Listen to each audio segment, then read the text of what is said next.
Dear all students, good morning to all. Today I am going on chapter 10, remain parts. मैंने आपको बताया था जो स्पीड से हम रनिंग करते हैं उसके बाद एनर्जी की हमें ज़्यादा आवश्यकता पड़ती है और वो कैसे कैसे में प्राप्त होती है सब बताया था। इसके बारे में और कोई प्रॉब्लम हो तो मुझे पूछेंगे। नेक्स्ट हम चलते हैं ब्रीथिंग। ब्रीथिंग का मतलब होता है सांस लेना। ये दो इसमें मेन पॉइंट याद करिए, इनहेलेशन और एक्सहेलेशन। अब इस प्रोसेस को थोड़ा ध्यान देंगे, थोड़ा इंटरेस्ट लेंगे तो अच्छा लगेगा आपको। अब ये presence of parents and teachers की प्रेजेंस में इस एक्टिविटी को करके देखें तो अच्छा रहेगा। सेल्फ नहीं करें।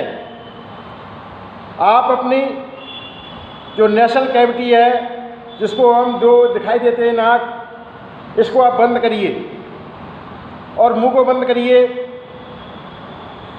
तो आप क्या फीलिंग करेंगे।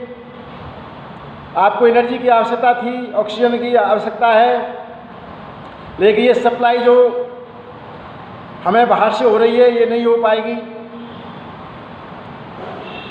क्योंकि नेशनल कैविटी को जब बंद कर लिया हमने तो जो ऑक्सीजन है वो हमारी बॉडी के अंदर कैसे एंटर होगी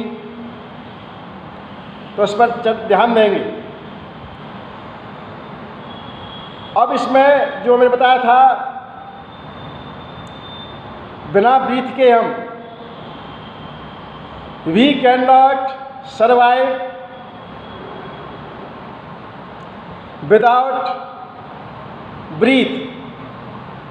हम लंबे समय तक या लॉन्ग टाइम पीरियड तक हम जीवित नहीं रह सकते हैं बिना ब्रीथ के। अब आगे हम थोड़ा सा इस पर इंटरेस्टेड पॉइंट लेते हैं, ध्यान देंगे इस पर। अब आपने देखा होगा large amount of gases in environment, और इसमें से हमें ओनली ऑक्सीजन हमें लेना है, लेकिन ऑक्सीजन के साथ साथ में अननेसेसरी गैसेज भी एंटर होती हैं।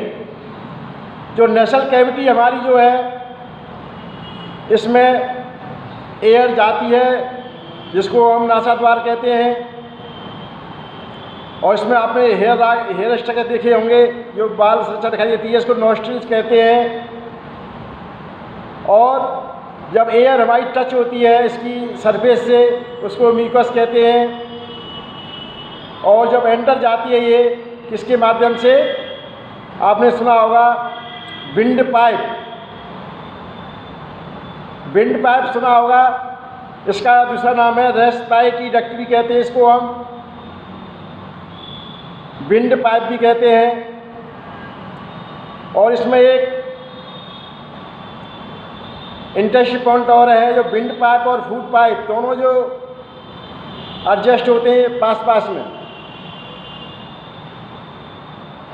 तो अब इसमें हम यहाँ चलते हैं। तो आपने बताया इनहेलेशन गैसेस और एक्सहेलेशन गैसेस, इस प्रोसेस को हम ब्रीथिंग कहते हैं। अब इसमें एक आता है ब्रीथिंग रेट। तो the numbers of times a person breathes in a minute in termed as the breathing rate। ये ब्रीथिंग रेट कहलाता है। अब ये एक्टिविटी 10.1 इसको आप कंप्लीट करेंगे, ऐसा मेरा कहना है। नेम ऑफ द क्लासमेट, उसका नाम लिखेंगे, नॉर्मल कॉलम बनाएंगे, एक ब्रीथिंग रेट तो नॉर्मल है, या after a brisk walk for 10 minutes, 10 minute घूमने के पश्चात आपको क्या है, क्या अंतर आया। आफ्टर रनिंग फास्ट 100 मीटर की दौड़ करने के बाद और एट रेस्ट और रेस्ट में। तो ये हार्ट बीटों का एक कैलकुलेशन करेंगे, कैलकुलेशन तो अच्छा रहेगा।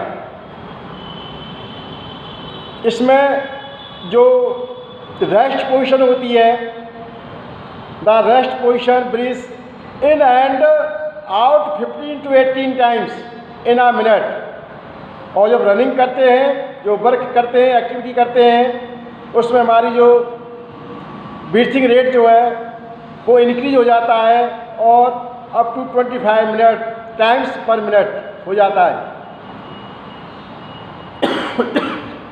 तो इसमें ये ध्यान देंगे।